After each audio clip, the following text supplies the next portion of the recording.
शिवसेना उद्धव बाळासाहेब ठाकरे पक्षाचे पक्षप्रमुख आदरणीय उद्धव साहेब ठाकरे यांना की त्यांनी या सभेला मार्गदर्शन करावं।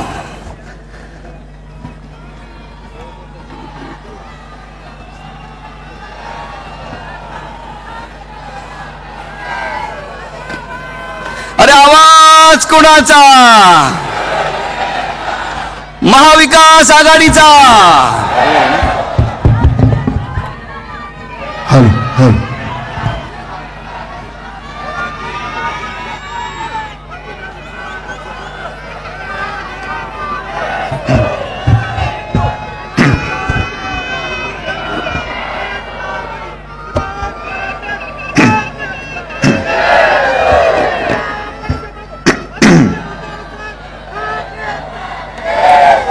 जमलेल्या माझ्या तमाम महाराष्ट्र प्रेमी बांधवांनो, भगिनींनो आणि मातांनो, उद्या 5 वाजता प्रचार संपणार, मग सगळीकडे बातम्या येणार, प्रचाराच्या तोफा थंडावल्या। तोफा महाविकास आघाडीकडे आहेत, पण महायुतीकडे प्रचाराच्या थापा थंडावणार। आणि 23 तारखेनंतर महायुती आघाडी नाहीशी होणार। महाराष्ट्रभर फिरतोय, सगळीकडे मोठमोठी होर्डिंग लागलेत। नुसत्या होर्डिंग्जवरनं तुम्हाला कल्पना येईल कोणी किती पैसे खाल्लेत। अगदी मेंढ्यांनी सुद्धा भाजप बरोबरीने किंवा भाजपपेक्षा काकणभर सरस अशी महाराष्ट्रभर होर्डिंग लावलेत। पण त्यांची स्लोगन मला आवडते, नेहमीच आवडते, मागेही आवडली होती।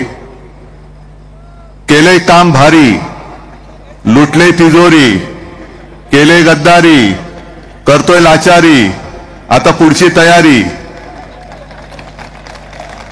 मग खरंच छान, काय असं जरा वाचलं की बरं वाटतं। मी जाहिरात क्षेत्रातला आहे, त्याच्यामुळे असं हल्ली फार कमी मिळतं बघायला।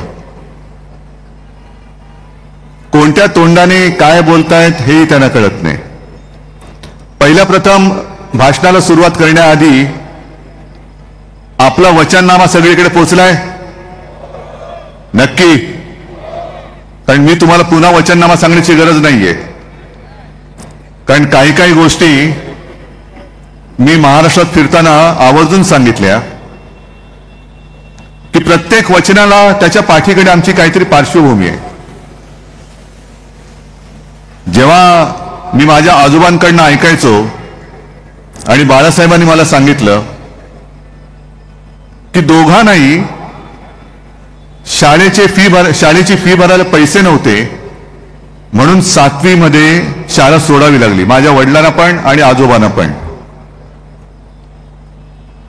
आज देखील अशी अनेक मुलं आहेत की ज्यांना शिकावंसं वाटते, पण घरी फी भरायला पैसे नाहीत म्हणून शाळेत जाऊ शकत नाहीत। मधल्या काळात मी टीव्हीवरती एक बातमी बघितली, एका शेतकऱ्याने आत्महत्या केली आणि त्याच्या मुलाला शाळा सोडावी लागली, कारण डोक्यावरती कर्ज म्हणजे घरावरती कर्ज, भरणार कोण? आणि ह्या गोष्टीचा विचार करून आपण जे वचन दिले की मुलींप्रमाणे महाराष्ट्रात जन्मलेल्या प्रत्येक मुलाला आपण मोफत शिक्षण देणार, हे त्याच्यासाठी दिलेलं आहे। बाकी अनेक गोष्टी आहेत। मला असं वाटतं संजय राऊत काय वर्षात यांनी सगळे विषय संपवले असतील, पण एक महत्वाचा मुद्दा तुमच्या समोर आणायचा आहे मला। आजची ही आपली सभा मुंबईसाठी तर आहेच, पण या चॅनलच्या माध्यमातून संपूर्ण महाराष्ट्र बघतोय। आणि ही लढाई कोण जिंकणार? महाराष्ट्र द्रोही जिंकणार की महाराष्ट्र प्रेमी जिंकणार? याच्याकडे संपूर्ण देशाचं लक्ष आहे। छत्रपती शिवाजी महाराजांचा मावळा जिंकणार की मोदी शाह अदानीचा नोकर जिंकणार, हे ठरवणारी ही निवडणूक आहे। अनेकदा आपण असं म्हणतो की निवडणूक जवळ आल्यानंतर मुंबई तोडण्याचा अपप्रचार केला जातो।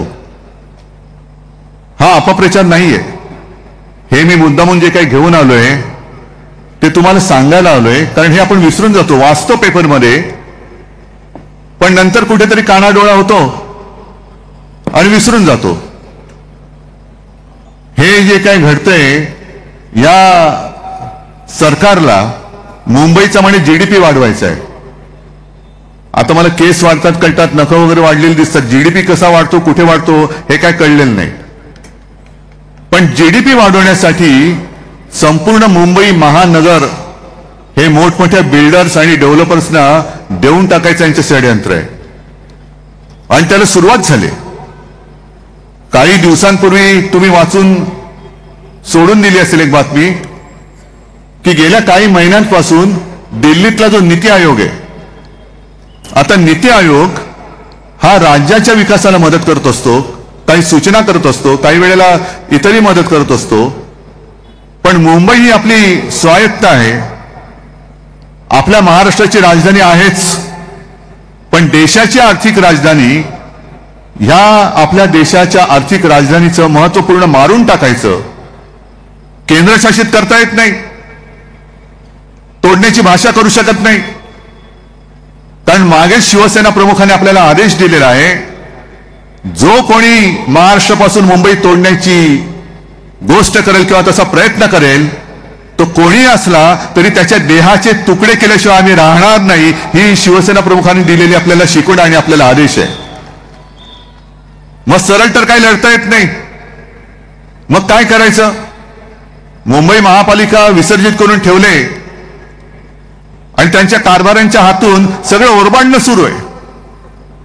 मग मुंबईची एक ब्ल्यू प्रिंट ही नीती आयोगाच्या माध्यमातून तयार केली की ज्याच्यामध्ये मुंबई महापालिकेचं महत्व पूर्ण मारूनच टाकलेलं आहे. नंतर वर्ल्ड इकॉनॉमिक फोरम आणि MMRDA यांच्यात एक MOU सुद्धा 2 महिन्यापूर्वी झालेला आहे.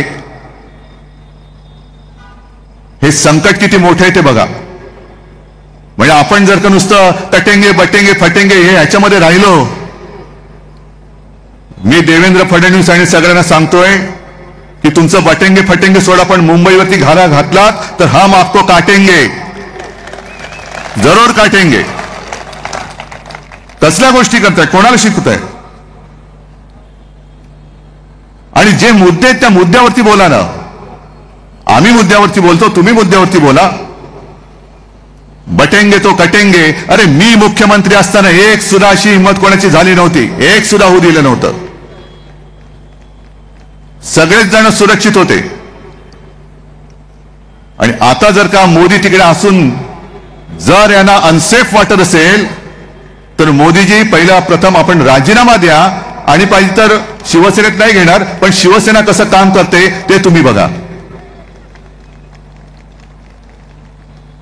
कुठे तुम्ही नेताय? जसं 14 साली त्यांनी सांगितलं होतं की कुठे नेऊन ठेवलाय महाराष्ट्र माझा, तीच परिस्थिती आज की महाराष्ट्र कोणत्या दिशेला नेऊन ठेवलाय.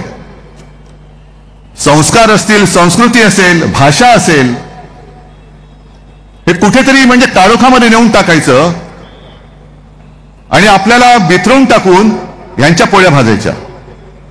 म्हणजे मी जे काय अनेकदा बोलतो ना की हिंदुत्वात फरक तो हाच आहे की आपलं हिंदुत्व हे घरातली चूल पेटवणारं आणि त्यांचं हिंदुत्व हे घरांच्या होळ्या पेटवणारं हिंदुत्व आहे. म्हणजे असा नतद्रष्ट विचार आहे की लोकांच्या घरांच्या होळ्या पेटवायच्या आणि त्याच्यावरती यांच्या पोळ्या भाजायच्या आणि वर सांगायचं 35 पोळ्या खाल्ल्या बरे. अरे पण लोकांची घरं जळली त्याचं काय? घरं जळतायत, घरं जळू दे, पण आमच्या मात्र राजकीय पोळ्या भाजल्या गेल्या पाहिजेत. या सगळ्या गोष्टी बघितल्यानंतर मध्ये लोकसभेच्या वेळेला जो त्यांनी एक फटका पडल्यानंतर प्रचार केला, महाविकास आघाडी म्हणून आपण पूर्ण देशभर एक प्रचार केला, रान उठवलं आणि ते खरं होतं. आपण नव्हतं नुसतं बोललो, तर भारतीय जनता पक्षाचेच खासदार आणि काही माजी मंत्री बोलले होते की आम्हाला 400 पार का पाहिजे, कारण आम्हाला देशाचं संविधान बदलायचंय. आणि तो मुद्दा उचलला आणि लोकांसमोर ठेवला की हे बघा, हे संविधान मारायला निघाले. मग हारल्यानंतर यांनी सुरू केलं की यांचं हे फेक नरेटिव्ह होतं. मग हे जे मी काय सांगतोय, तुम्ही जो काय एमओयू केलेला आहे, हा काय फेक नरेटिव्हचा भाग आहे? धारावी धारावी धारावी, नुसती धारावी नाहीये, अख्खी मुंबई हे अदानीच्या घशात घालतायत. आणि केवळ धारावीमुळे अख्खी मुंबईच नव्हे तर मुंबईच्या आसपासचा परिसर सुद्धा ते अदानीच्या घशात घालतायत. आणि जिथे जातोय तिथे अदानी, जिथे जातोय तिथे अदानी. म्हणजे प्रचाराची सुरुवात मी केली कोल्हापूर पासून. तिथले आपले राधानगरीचे आमदार बोलले, के.पी. पाटील, की साहेब आमच्या इथलं पाणी सुद्धा अदानीला विकलेलं आहे. चंद्रपूरमध्ये गेलो, तिथल्या खाणी आणि तिथली शाळा सुद्धा अदानीला देऊन टाकलेली आहे. आज पालघरला गेलो, तिथलं वाढवण बंदर झाल्यानंतर अदानीला देऊन टाकणार आहेत. म्हणजे एअरपोर्ट अदानी, बंदर अदानी, आपल्याला वीज येते ती महाराष्ट्रभरची वीज अदानीकडे, खाणी अदानीकडे, सगळे उद्योग धंदे अदानीकडे. हे संकट फार मोठं आहे, संकट फार मोठं आहे. आणि जसं आपण म्हणतो की अस्मानी आणि सुलतानी, तसं आता आपल्या महाराष्ट्रासमोर अदानीची सुलतानी हे फार मोठं संकट आहे. अदानीची सुलतानी. आणि आम्ही फेक नरेटिव्ह जर का बोलत असू तर धारावीसाठी या सरकारने काढलेले जे काही आदेश आहेत, मिठागर अदानीला, दहिसर चेक नाका टोल नाका अदानीला, मुलुंडचा अदानीला, कुर्ल्याची मदर डेअरी अदानीला, हे आदेश आहेत, सरकारचे आदेश आहेत. हे तर काय फेक नरेटिव्ह नाही ना. नंतर आपलं सरकार आल्यानंतर मी ते आदेश फाडून फेकून दिल्याशिवाय राहणार नाही, हे सुद्धा मी आज सांगतोय. जणू काही इकडे कोणी माणसं राहतच नाही. जे संजय राऊत बोलले की 23 तारखेला आपण तर जिंकणारच आणि राज्यभर फटाके फुटणार आहेत. पण जर का महाझुटी जिंकली तर गुजरातमध्ये फटाके वाजतील. मी सगळ्या गुजराती लोकांना दोषी धरत नाही, ना सगळ्या व्यापाऱ्यांना धरत, व्यापारी सुद्धा आपले आहेत. पण पंकजा मुंडे आज बोलल्यात, आज का काल बोललेल्या आहेत, तो व्हिडिओ पण आहे. मला पंकजाताईला खास धन्यवाद द्यायचे की पंकजाताई, तू एक फार मोठं काम केलंस. आमच्या महाराष्ट्राच्या डोळ्यावरची पट्टी तू काढलीस. जशी आमच्या चंद्रचूड साहेबांनी न्यायदेवतेच्या डोळ्यावरची काढली आणि स्वतःच्या डोळ्यावरची बांधली होती, तशी तू आमच्या महाराष्ट्राच्या डोळ्यावरची पट्टी काढलीस. तिने काय सांगितलंय की भाजपचं काम, म्हणजे तिचे शब्द वेगळे आहेत, मी तुम्हाला त्याचा अर्थ सांगतो. भाजपचं काम म्हणे लय भारी असतं बघा. किती आहेत आपल्याकडे बूथ, किती आहेत महाराष्ट्रभर? 90,000. मग प्रत्येक बूथवरती भाजपचं दक्षता पथक आहे. 90,000 बूथवरती दक्षता पथक म्हणजे एकापेक्षा अधिक माणसं असतात. एक माणूस जरी धरला तरी 90,000 बूथवरती 90,000 माणसं. 2 धरली तर 1,80,000, 3 धरली तर त्याच्या पटीत. आणि सगळी माणसं गुजरातमधून भाजपने इकडे आणलेत महाराष्ट्रामध्ये, गुजरातमध्ये आपल्यावरती नजर ठेवायला. आज नजर ठेवायला आणलेत, उद्या आपली मुंबई आणि महाराष्ट्र बळकवण्याचा यांचा डाव आहे. हे तर काय फेक नरेटिव्ह नाही ना. हे उद्धव ठाकरे पंकजा मुंडे बोलल्यानंतर बोलतोय. याचाच अर्थ असा की इथली भाजपा ही हरलेली आहे, इथे भाजपामध्ये लोक राहिलेले नाहीत. आणि विशेष म्हणजे महाराष्ट्रामध्ये राहणाऱ्या भाजपच्या प्रेमींवरती भाजपच्या नेतृत्वाचा विश्वास नाहीये. मग तो मराठी माणसावरती नाही, गुजरातीवरती नाही, उत्तर भारतीयांवरती नाही, कोणावरच नाही. त्यांच्याकडे आता त्या परराज्यातून माणसं आणून नजर ठेवतायत. मग माझा आणखीन एक प्रश्न आहे. या वेळेला पहिला प्रथम म्हणजे आजपर्यंत मी अनेक निवडणुका बघितल्या, अनेक निवडणुकांमध्ये मी शिवसेनेचा स्टार प्रचारक म्हणून फिरलेलो आहे. पण या निवडणुकीत किमान 2 ते 3 वेळा माझी बॅग तपासली गेली. खरं म्हणजे मी त्या बॅगच्या कंपनीला एक पत्र लिहिणार आहे की तुमचा ब्रँड अँबॅसेडर नेमा मला. Brand ambassador Uddhav Thackeray, bag हो तो ऐसी हो, सबको लगे इसको चेक करो. माझ्या बॅगा तपासल्या हरकत नाही. पण हे जे काय त्यांचं पथक फिरतंय, राज्यभर फिरते, रात्री राहतात कुठे, त्यांचा खर्च कोण करतोय? ते जे काही बॅगा घेऊन फिरतायत, त्या बॅगेतले ढोकळे आणि शेवफाफडा कुठून आणलाय?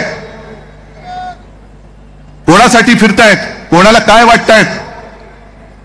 कारण मला असं वाटतं आजच लोकसत्तेत बातमी आली, आज किंवा काल परवाकडे असेल, की रात्रीच्या बैठका चालल्यात आणि मग सगळ्यांकडनं आढावा घेत आहेत.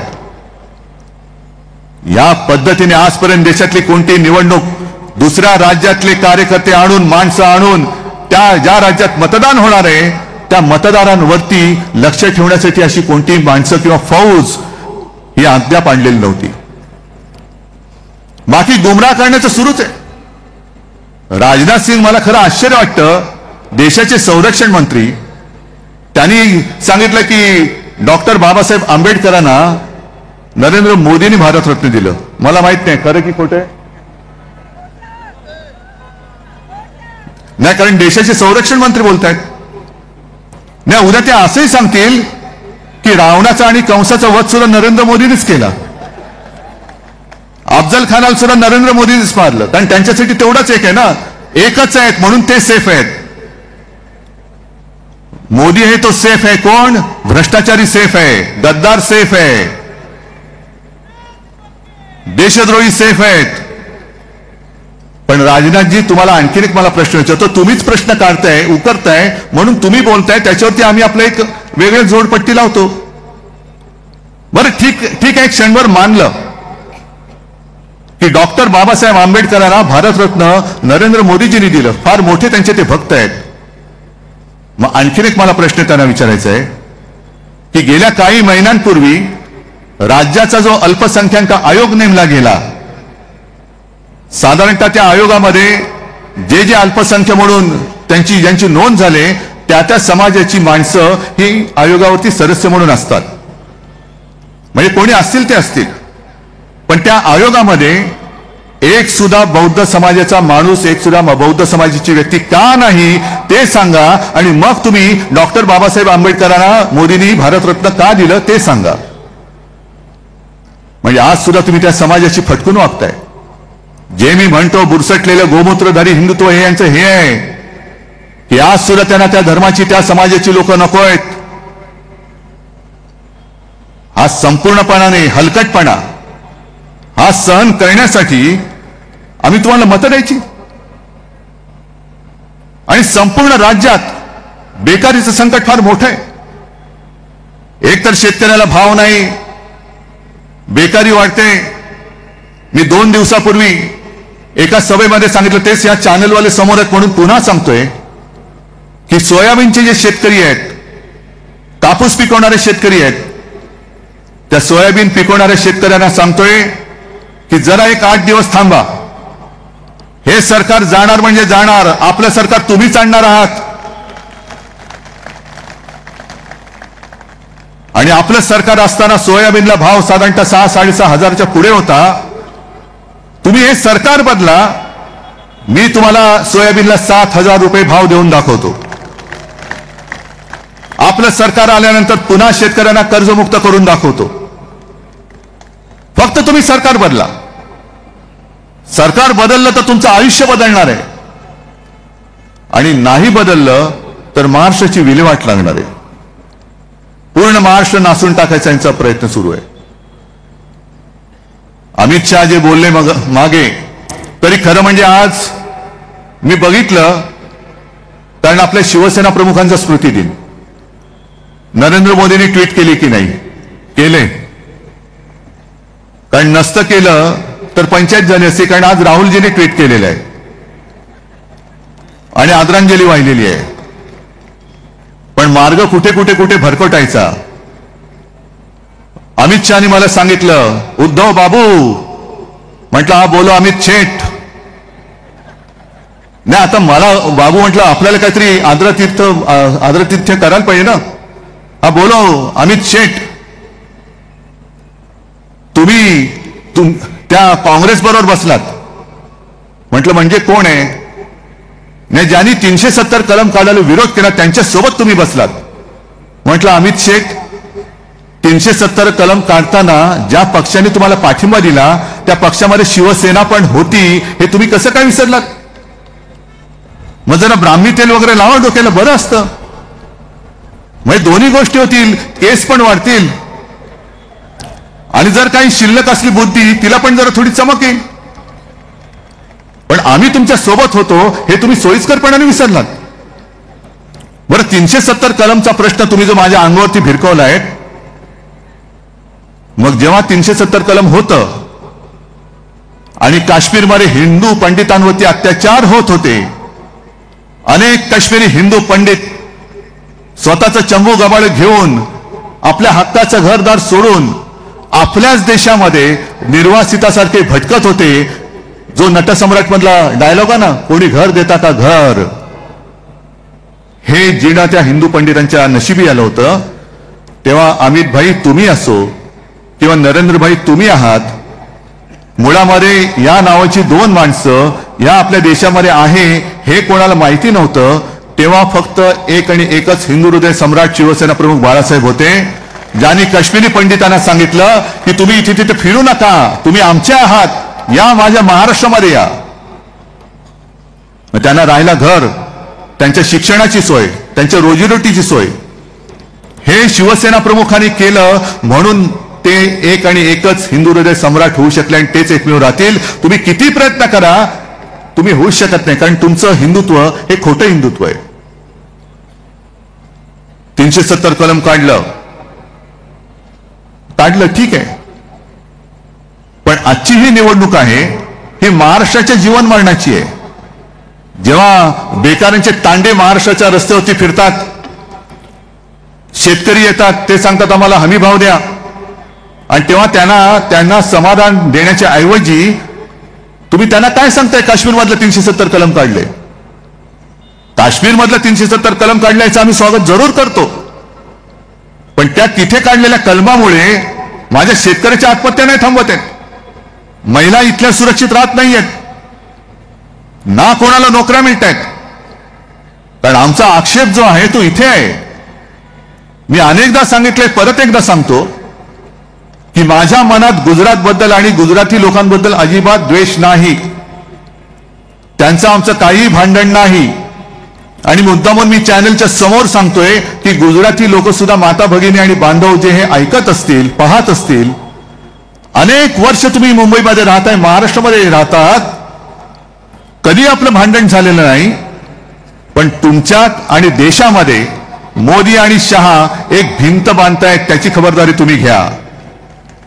एक भिंत बांधतायत आणि ही भिंत मोदी शहा निघून जातील, मोदीजी झोळी अडकवून निघून जातील, पण मोदी शहा गेल्यानंतर गुजरात आणि आपला हिंदुस्थान याच्यामध्ये बांधलेली जी भिंत असेल ती जर्मनीमधल्या बांधलेल्या भिंतीपेक्षा अधिक वाईट पद्धतीने बांधलेली असेल, आणि ती तुटायला, ती तोडायला कित्येक वर्ष जातील, तोपर्यंत सगळं विध्वंस झालेलं असेल.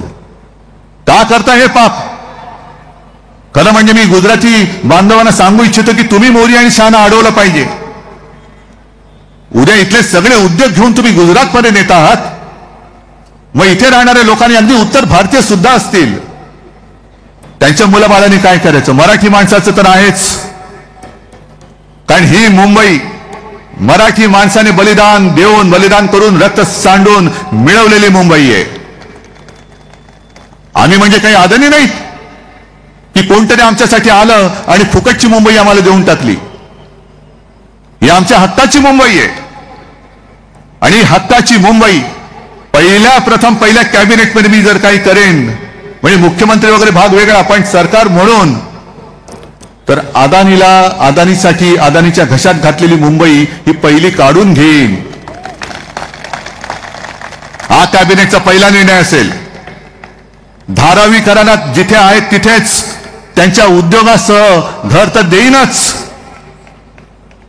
पण ज्या जागा अदानीला दिलेल्या आहेत त्या जागांवरती, आणि हे काय आता MMRDA बरोबर काय जो करार केला ना, तो पहिला कचऱ्यामध्ये फेकीन मी. नीती आयोगाला सांगेन तुम्ही तुमचं काम करा, माझ्या मुंबईत यायचं तुम्हाला खातं नाहीये. MMRDA सुद्धा मी सांगेन, मुंबई महापालिकेच्या हद्दी बाहेर तुम्ही जा, तुमचं काम तिकडे. मुंबई महापालिका ही स्वायत्त आहे, तिच्या अधिकारावरती जर का गदा आणाल तर कदाचित मी MMRDA सुद्धा रद्द करून टाकेन. एवढं कणखरपणाने वागावं लागेल. आणि मुंबईचा आजूबाजूचा जो काही परिसर आहे, ज्याला MMR रिजन म्हणतो, तिथे आपल्या महाराष्ट्रातल्या भूमिपुत्रांसाठी परवडणाऱ्या किमतीमध्ये घर बांधून दिल्याशिवाय राहणार नाही, हे सुद्धा मी आज वचन देतोय. ही तुमची मुंबई आहे, ही तुमची मुंबई आहे. कारण मी म्हणजे काय देवेंद्र फडणवीस नाहीये. जो एक उद्योग आपण नागपूरमध्ये आणत होतो टाटा एअरबसचा, लाज वाटली पाहिजे ना विदर्भाचं आणि महाराष्ट्राचं नाव घ्यायला. आपलं सरकारने गद्दारी करून का पाडलं? कारण मी महाराष्ट्र लुटून येत नव्हतो. आणि यांना माहितीये की जोपर्यंत शिवसेना प्रमुखांची शिवसेना आहे तोपर्यंत महाराष्ट्र स्वप्नात सुद्धा लुटता येणार नाही. पहिलं शिवसेनेवरती घाव घाल. आणि त्यांनी शिवसेनेवरती घाव घातला. पण घाव घातल्यानंतर झालं उलटच, त्यांच्या कपाळातच स्वतः बसला. आणि मला अभिमान आहे की आज जिथे जिथे जातोय तिकडे गर्दी उसळते. कारण उद्धव ठाकरे हा एकटा नाहीये. उद्धव बाळासाहेब ठाकरे आणि बाळासाहेबांनी दिलेली पुण्यही माझ्या सोबत आहे, माझ्या बरोबर आहे.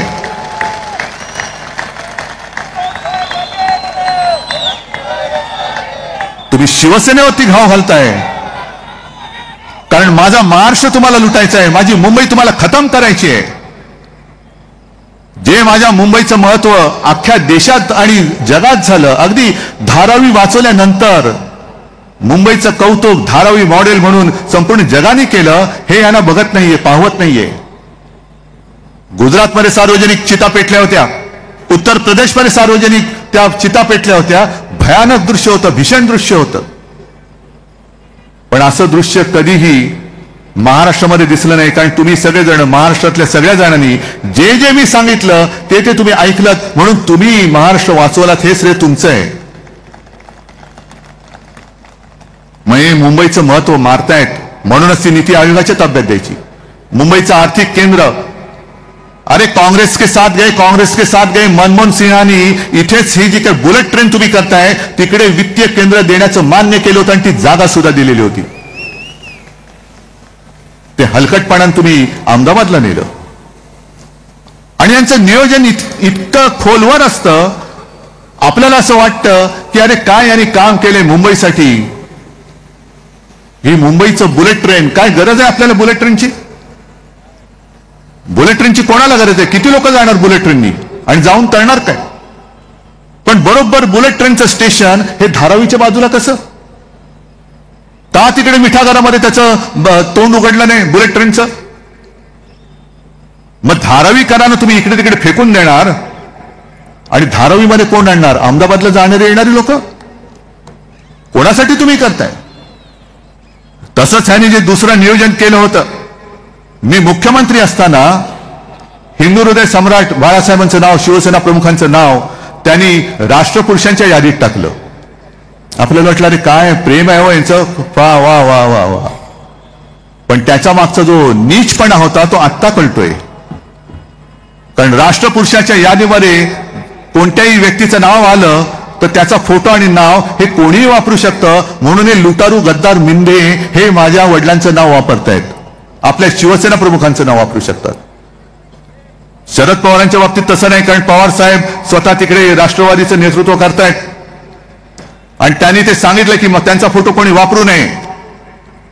पण इकडे माझ्या वडिलांचं म्हणजे आपल्या हिंदू हृदय सम्राटांचं नाव तुम्ही कपट कारस्थानासाठी, प्रेमाने नाही, शिवसेना संपवण्यासाठी, म्हणजे किती 2-3 वर्ष म्हणजे सरकार पाडायच्या आधीपासूनचं यांचं प्लॅनिंग होतं ते बघा. कि शिवसेना को खत्म करना है तो बस एक संभ्रम निर्माण करा की लोक गांगरून जातील. मला अजूनही पत्रकार विचारतात की खरी शिवसेना कोणाची? म्हटलं खरी आणि खोटी शिवसेना असूच शकत नाही. शिवसेना ही फक्त एक आणि एकच, दुसरी शिवसेना असूच शकत नाही. आणि मी मेंढेना काल ठाण्यात जाऊन आव्हान दिलं होतं, आज तुमच्या साक्षीने देतोय की मेंढ्या, तू जर का मर्दाची औलाद असलास, वाटत तर नाहीच आहे,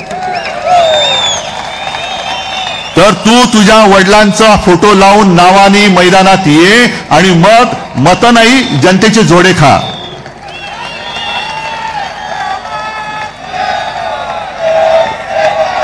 स्वतःमध्ये काही कर्तृत्व नाही, स्वतःमध्ये पात्रता नाही. आणि मला खरंच लाज वाटते की देशाचा पंतप्रधान हा कसा असला पाहिजे. त्याच्यामध्ये काहीतरी ठीक आहे आपल्या पक्षाचा नसेल, पण माझ्या हिंदुस्थानचे पंतप्रधान आहेत, काहीतरी एक शान पाहिजे त्यांच्यामध्ये. तुम्ही एक तर गद्दारी करून माझी शिवसेना फोडली. ज्या शिवसेनेने तुम्हाला पंतप्रधानपदी बसवण्यासाठी मदत केली ती शिवसेना तुम्ही संपवायला निघालात, आणि ज्यांच्याकडनं तुम्ही ती फोडलीत त्या गद्दारांच्या प्रचाराला त्यांना घेऊन अरे गद्दारांची फौज माझ्या अंगावरती सोडता, गद्दाराची फौज सोडता. काय पात्रता काय तुमची? कर्नाटकामध्ये गेले होते मोदी, तेव्हा त्या महिलांवरती अत्याचार करणाऱ्या प्रज्वल रेवण्णाचे हात बळकट करण्याचं आवाहन करतायत. अहो तुम्ही हिंदुत्व नासून टाकले, हिंदुत्व तुम्ही संपवून टाकले. बुरसटलेले हिंदुत्व म्हणतो मी एवढ्यासाठी म्हणतोय, हिंदुत्व स्वच्छ पाहिजे. एक तर या भाजपमध्ये तर काय, मी तर म्हणतो की भाजप हल्ली हायब्रिड झालेला आहे, म्हणजे संकरित. जशी ती हायब्रिड गाय असते तसं भाजप झाले. कारण भाजपच्या राजकीय गर्भात इतर पक्षातल्या भ्रष्ट नेत्यांची बीज ही टाकलेत, आणि आताचा जो भाजप आहे, जशी गाय भरपूर दूध देणारी असते तशी आत्ताचा भाजप हा भरपूर थापा मारणारा झालेला आहे. कुठे मूळ भाजप? म्हणजे कोकणात मी गेलो होतो तेव्हा कोणे एकेकाळी ते माधवराव भंडारी होते, आपल्यावरती टीका करायचे, माझ्यावरती करायचे. ठीक आहे म्हटलं, अरे माधवराव आहे ना जुना माणूस आहे, ओरिजिनल आहे. आता ओरिजिनल कोणीच नाही राहिलं भाजपचं. सगळे बाडगे, कोकणात सुद्धा बाडगा, इकडे सुद्धा बाडगा, सगळेच म्हणजे यांचं संपूर्णपणाने खतम झालेली लोक आहेत. आणि मग मला ती एक म्हण आहे, त्या म्हणीचा अर्थ कुऱ्हाडीचा दांडा गोतास काळ. माहिती तुम्हाला त्याचा अर्थ? त्या म्हणीचा अर्थ असा आहे की एक खूप जुनं झाड असतं, किती वर्ष जुनं कोणालाच माहित नाही, कारण प्रचंड त्याचा मोठा विस्तार, आणि त्या झाडाच्या फांद्यांवरती अनेक पक्ष्यांची घरटी, आणि त्या पक्ष्यांच्या अनेक पिढ्या जन्माला आलेल्या असतात. सगळं काही आनंदात चाललेलं असतं. एक दिवस एक माणूस येतो. आता परत व्यापारी म्हटल्यानंतर सगळे व्यापारी नव्हेत, हे जे दोन बसले तेवढ्या पुरतच, आणि कुऱ्हाड घेऊन त्या झाडावरती बुंध्यावरती मारायला लागतो. संपूर्ण झाडावरचे पक्षी थरारतात. अरे हे काय चाललंय? आपल्या आजोबांवरती घाव घातले जात आहेत. मग त्यातल्या एका पक्षाने त्या झाडाला विचारलं, आजोबा आजोबा तुम्हाला त्रास होत असेल ना? मग त्या झाडाने सांगितलं, मला त्रास नक्की होतोय, पण तो घाव घालतोय म्हणून होत नाहीये, तर तो घाव घालण्यासाठी जी कुऱ्हाड वापरतोय त्या कुऱ्हाडीचा दांडा माझ्या लाकडाचा आहे, त्याचा जास्त मला त्रास होतोय. हे कुऱ्हाडीचे दांडे हे केवळ शिवसेनेचे नाहीत, हे महाराष्ट्राचे आहेत, महाराष्ट्राच्या लाकडाचे आहेत. यांना यांच्या आईबद्दल काही आदर नाही. आई संपली तरी चालेल, महाराष्ट्र मेला तरी चालेल, गुजरातचा सेवक झाला तरी चालेल, चाकर केली तरी चालतील, चाकरी केली तरी चालेल, पण मला माझी खुर्ची पाहिजे. ही मानसिकता खतम करण्यासाठी ही निवडणूक आहे. बाकी सगळेच जण सगळं सांगतात Modi guarantee Modi guarantee Modi guarantee, तर तिकडे सुपरा साफ झाला. स्वतः नरेंद्र मोदींना बाला साहब के नाम पे दे रे बाबा म्हणून महाराष्ट्रासमोर हात पसरवावे लागतात. सगळ्या पक्षांच्या पोस्टरवरती आणि जाहिरातीमध्ये शिवसेना प्रमुखांचा फोटो आहे. याचा अभिमान आहे मला. पण जी लोक गद्दारी करताना मला सांगत होती की नाही मोदींच्यामुळे आपल्याला मतं मिळालेत, ही सगळी आपटली. आणि तर मोदींना शिवसेना प्रमुखांच्या नावावरती मोदींसाठी मतं मागावी लागतायत. हे मागे संजय राऊत लिहायचे ना तुम्ही सच्चाईमध्ये, नियतीच्या मनात काय आहे, ही नियती. आणि हा सगळा चोरांचा कारभार आहे, चोर मंडळ आहे. ह्यांचा कारभार आपल्याला उठवायचा आहे. मी प्रत्येक ठिकाणी जाऊन सांगतोय की ही निवडणूक उद्धव ठाकरेची नाहीये, ही निवडणूक महाराष्ट्राची आहे. मग काही जण मला विचारतात की अहो मुंबईतली तुम्ही ती एक जागा का नाही सोडलीत? एक जागा, एक. म्हटलं मी महाराष्ट्रात रोहायला एक सुद्धा जागा देणार नाहीये. आणि ज्यांनी जाहीर केलंय की देवेंद्र फडणवीस हेच मुख्यमंत्री होतील, मिंदे हा उत्तम मुख्यमंत्री आहे, मी तुला जर का एक जागा सोडली असती तर ते एक मत सुद्धा हे त्यांच्या तराजूत गेलं असतं. मग माझं नातं जे आहे ते माझ्या महाराष्ट्राशी आहे.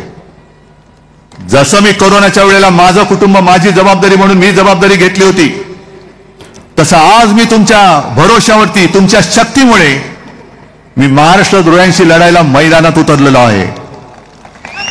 मला तुमच्याकडनं न्याय पाहिजे. न्यायालयामध्ये मला अजूनही न्याय मिळालेला नाही. अजूनही 2 वर्ष झाली, 2.5 वर्ष झाली, तरी न्याय मिळेल सांगता येत नाही. मी माझ्या महाराष्ट्राकडे न्याय मागतोय. मला न्याय पाहिजे. हा न्याय मला महाराष्ट्रासाठी पाहिजे. म्हणजे परवा संभाजीनगरला मी जे बोललो तेच पुन्हा सांगतो. कारण संभाजीनगरमध्ये गद्दार निवडून आला, छत्रपती संभाजीनगरमध्ये गद्दार निवडून आला. मग मी संभाजीनगरकरांना विचारलं, अरे बाबा नो, काय माझं काही चुकलंय का? मी जो काही मुख्यमंत्री पदाचा कार्यकाळ केला हा तुम्हाला पटलाय की नाही पटलाय? आणि मोदी शहाना सांगतोय तुम्ही कितीही शिवसेना फोडण्याचं काम करा, आणि शिवसेना प्रमुखांच्या भाषेत सांगायचं तर अस्सोलाच्या अंगावरती एवढे केस असतात, तुम्हाला जेवढे उपटायचे तेवढे उपटा, बसा उपटत अस्सोलाचे केस. आम्हाला तेल लावण्यासारखी गरज नाही लागणार अमित शहांसारखी. आमचे केस आपोआप येत असतात. काही झडलेले असतात ते पण घेऊन जा. पण गद्दार फोडून शिवसेना संपणार नाही. जी पानं सडलेली होती ती झडून गेली. हे बघा कसे नवे धुमारे फुटलेले आहेत माझ्या शिवसेनेला. कारण हा निसर्गाचा न्याय आहे की जी पानं सडतात ती पानं झडलीच पाहिजेत. गद्दारांना मी परत घेणार का? अरे झडलेली पानं मी फेविकॉलनी परत चिपकत बसू? जाऊ दे ना, घेऊन जाऊ दे, त्यांना फुटत नाहीत पानं. म्हणजे राजकारणामध्ये भाजपला पोर होत नाही म्हणून जर का आमची अशी जर का कोणी घेत असेल तर घ्या तुम्ही. तुम्हाला राजकारणात पोर होत नाही हा तुमचा प्रॉब्लेम आहे. काय उपचार करायचे असतील तर आम्ही करून देऊ तुम्हाला, पण विचाराने शून्य आहात. आदर्श म्हणून कोणी नाही तुमच्याकडे. मग कधीतरी बाळासाहेबांचं प्रेम येतं, कधी बाबासाहेबांचं प्रेम येतं, कधी सुभाषबाबूंचं प्रेम येतं. पण त्याहीपेक्षा मोठं दुर्दैव म्हणजे ज्या सरदार वल्लभभाई पटेल यांनी RSS वरती म्हणजे संघावरती बंदी घातली होती त्यांचा सुद्धा पुतळा तुम्हाला उभारावा लागला. हा नियतीने तुमच्यावर उगवलेला सूड आहे. जसं शिवसेना संपवल्यानंतर असं तुम्हाला वाटतं की तुम्हाला शिवसेना प्रमुखांच्या नावाने मत मागावं लागतं, हाच तर तुमच्यावरती उगवलेला सूड आहे. आणि मोदीजी तुम्ही इथेच हारलेला आहात. निवडणुकीची वाट बघायची गरजच नाहीये. तुम्ही हारलाय, तुम्ही हारलेला आहात. कारण तुमच्याकडे कोणताही चेहरा नाही, बोलायला मुद्दा नाही. मग काहीतरी बटेंगे तो कटेंगे वगैरे सगळं करताय. पण जेव्हा एक तरुण तुमच्यासमोर उभा राहून विचारतो, मोदीजी मी मत तुम्हाला याच्यासाठी नव्हतं दिलं, माझ्या नोकरीसाठी दिलं होतं, माझी नोकरी तुम्ही कधी देणार आहात? एखादी महिला त्यांच्यासमोर उभी राहते आणि सांगते की मोदीजी मी 1500 रुपयासाठी मत नव्हतं दिलं, माझ्या सुरक्षिततेसाठी दिलं होतं आणि माझं घरदार सुरक्षित राहावं म्हणून तुम्हाला मत दिलं होतं. आणि हे सगळे जे काही भाऊ भाऊ फिरतायत त्यांना मी सांगतोय की तुम्ही तिघही मिळून, म्हणजे मी बोललो ना, देवा भाऊ, जॅकेट भाऊ आणि दाढी भाऊ, तुम्ही मोठमोठ्या जाहिराती केल्या, 200, 300, 500 कोटी, लाडकी बहीण, लाडकी बहीण. त्या जाहिरातीवरचे पैसे जर तुम्ही नीट वापरले असते तर त्यातनं एक योजना झाली असती. आणि 1500 रुपये तुम्हाला जर का द्यायची एवढी घाई झाली असेल तर मग बदलापूरमध्ये ज्या चिमुरडीवरती अत्याचार झाला, जिची आई आजारी असताना त्या पोलीस स्टेशनमध्ये तासनतास बसले होते आणि पोलीस डिंबा हलायला तयार नव्हते, त्या माऊलीला जाऊन पाकिट द्यायचा प्रयत्न करा. देऊन दाखवा पाकिट. म्हणजे या राज्यामध्ये महिला सुरक्षित नाहीयेत तर या गद्दारांचे सगळे कुटुंबीय, सहकुटुंब, सहपरिवार हे सगळे सुरक्षित आहेत. येता जाताना मला दिसतात काही जण, आज सुद्धा मला दिसले यांचे चमचे, चमच्यांना सुद्धा संरक्षण आहे आणि महिला वाऱ्यावरती आहेत. हा सगळा कारभार आपल्याला संपवायचा आहे. हा जो काय अंधार पसरलेला आहे, हा अंधार जर का आपल्याला संपवायचा असेल तर हातामध्ये धगधगती मशालच घ्यावी लागेल. दुसरं त्यांचं काही जे आहे ते घेऊन चालणार नाही. आणि त्यासाठी महाविकास आघाडी म्हणून आम्ही एकत्र आलेलो आहोत. मी काँग्रेस बरोबर जरूर गेलो, राष्ट्रवादी बरोबर जरूर गेलो, कारण तुमचा दहशतवाद, तुमची हुकुमशाही ही संपवण्यासाठी म्हणून महाविकास आघाडी झालेली आमची. आम्हाला आमचा महाराष्ट्र स्वावलंबी पाहिजे, आम्हाला आमचा महाराष्ट्र सामर्थ्यवान पाहिजे. तो तुमचा नोकरी करणारा महाराष्ट्र असणार नाही. तुमची नोकरी 23 तारखेनंतर मिंद्या तू जरूर जा, त्यांचे भूत चाट. आमचं काही म्हणणं नाही, तो तुझा व्यक्तिगत प्रश्न आहे, कारण नाही तर नोकरी मिळणार कुठे तुला. आणि आज जे टगेगिरी करत फिरतायत सगळे त्यांचे, त्यांना सांगतोय की ही जनता आहे. 23 तारखेनंतर बघा, त्यावेळेला तुम्हाला संरक्षण लागेल, कारण यांचा पूर्ण आयुष्याचा तुम्ही चोथा करून टाकलेला आहात. आणि याचा हिशोब आम्ही 23 तारखेला आमचं सरकार आल्यानंतर घेतल्याशिवाय राहणार नाही. तुम्ही सगळे ठरवून आलेला आहात, कारण मुंबईकर नेहमी शिवसेनेसोबत राहिले. गेल्या वेळेला 6 पैकी जवळपास 5 जागा, 1 जागा त्यांनी ढापली. यावेळेला जागे राहा, यावेळेला जागे राहा. अगदी मतदान प्रक्रियेच्या वेळेला सुद्धा, कारण त्या लोकसभेच्या वेळेला मला प्रेस कॉन्फरन्स घ्यावी लागली होती. त्यांना असं वाटलं होतं की इथून शिवसेनेला जास्त मतदान होतंय, मग तिथे आक्षेप घ्यायला लागले. आणि देवेंद्र फडणवीसांना आता बोलावं लागतंय की मतांचं धर्मयुद्ध करा, मतांचं धर्मयुद्ध. मग देवेंद्र फडणवीसजी, तुम्ही एकदा जाहीर करा की या देशामध्ये कोणाला मतदानाचा अधिकार आहे आणि कोणाला मतदानाचा अधिकार नाही. सांगा एकदा जाहीरपणाने. एका बाजूला तुमचे मोहन भागवत जामा मशिदीत जातात, दुसऱ्या बाजूला नरेंद्र मोदी सुद्धा जातात. त्यांचा तो व्हिडिओ आहे योगी आदित्यनाथांबरोबर. मग सांगा ना मुसलमानांना मतदानाचा अधिकार नाही म्हणून, बोला. पण धर्मयुद्ध हा शब्द हा निवडणूक आचारसंहितेमध्ये येतो की नाही येत? गेल्या वेळेला जे आपलं शिवसेनेचं मशाल गीत होतं, त्या मशाल गीतातलं हिंदू हा तुझा धर्म, जय शिवाजी जय भवानी हे शब्द काढा म्हणून मला सांगितलं होतं. म्हटलं काय उखडायचं तो उखडा, मी नाही काढत, जा. मग तुमचा नोकर असलेला निवडणूक आयोग शिवसेनेने हिंदू हा तुझा धर्म म्हटला तर काढायला सांगतो. आणि देवेंद्र फडणवीस, तुम्हाला धर्मयुद्धाचा अर्थ कळतो? तुम्ही सरळ सरळ या देशामध्ये, या महाराष्ट्रामध्ये दंगलीला प्रोत्साहन देतात. आणि मोदीजी, तुमचा हा चेला चपाट्या, तुम्हाला वाटतंय की यांनी बरंच काय काय केलंय, काही केलेलं नाहीये, आगी लावतोय. पण धर्मयुद्ध या अनिल या शब्दावरती आक्षेप निवडणूक आयोगाकडे नोंदला पाहिजे. आणि बॅगा तपासणाऱ्या निवडणूक आयोगाला सांगायचं की यांचा शब्द तपासून मला सांगा. मग कशाला सत्ता साथ आणि सत्ता विकास तुम्ही बोलताय?